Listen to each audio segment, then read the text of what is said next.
Welcome to this DaVinci Resolve Fusion node breakdown. Today's node is the frame average node. So we're going to jump into Fusion and we got some media. And let's go to frame average. Now, what the frame average node does is it averages a series of frames to simulate like a long shutter speed, and it gives like a blur effect. And let's go ahead and jump into it so you can see what it's doing. So up top, we've got our sample direction, and that's whether it's sampling backwards, sampling forwards, or sampling both. Meaning if I change our frames down here to say sample 4 frames, it's going to sample backwards 4 frames. And if I change it to both, it's going to sample backwards 2 frames and forwards 2 frames, depending on what frame it's on. And I say forward, it's going to sample 4 frames forward. So let's go ahead and play, and you can see, once we're on that node, what's going on. So right now we've got it sampling forward by 4 frames. If I do both, it's going to sample forward and backward 2 frames. And if I do backwards, it's sampling backwards 2 frames. So let's go to the beginning. And down here we have missing frames. So right now we've got it set to backwards and 4 frames. So we're on frame 1, but we don't have 4 frames ahead of frame 1. So this is asking what do you do for those missing frames? So right now it's just duplicate original. So it's just duplicating whatever frame we're on, and once we get to the 4th frame, it's finally doing 4 frames. But you can see frame 1, it's only doing the original plus 1 back.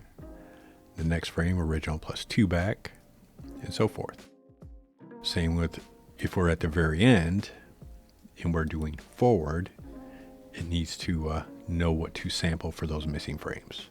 So if we have a duplicate, it's just duplicating the original. If we have blank frame, it's going to input a blank frame, and it's going to be transparent because it's putting in those blank frames.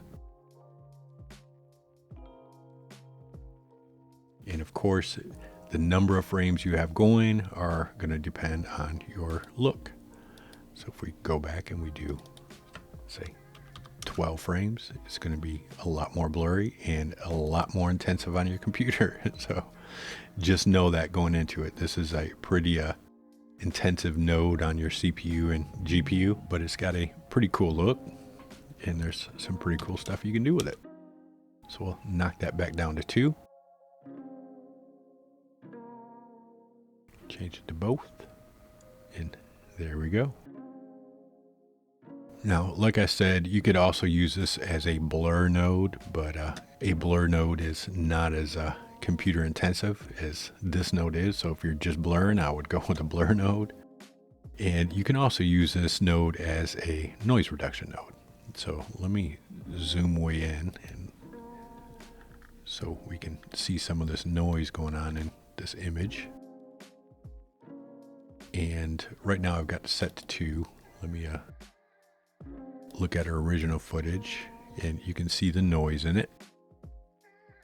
And if I change this to, say, like 12,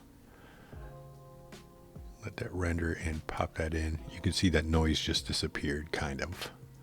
It just spread it out. So there's our original. There's the one with the frame average on it. But again, this is kind of a waste of CPU and GPU to use this node just for noise reduction, because there are noise reduction nodes that are a lot more efficient. So that is the frame average node. I will see you in the next node breakdown.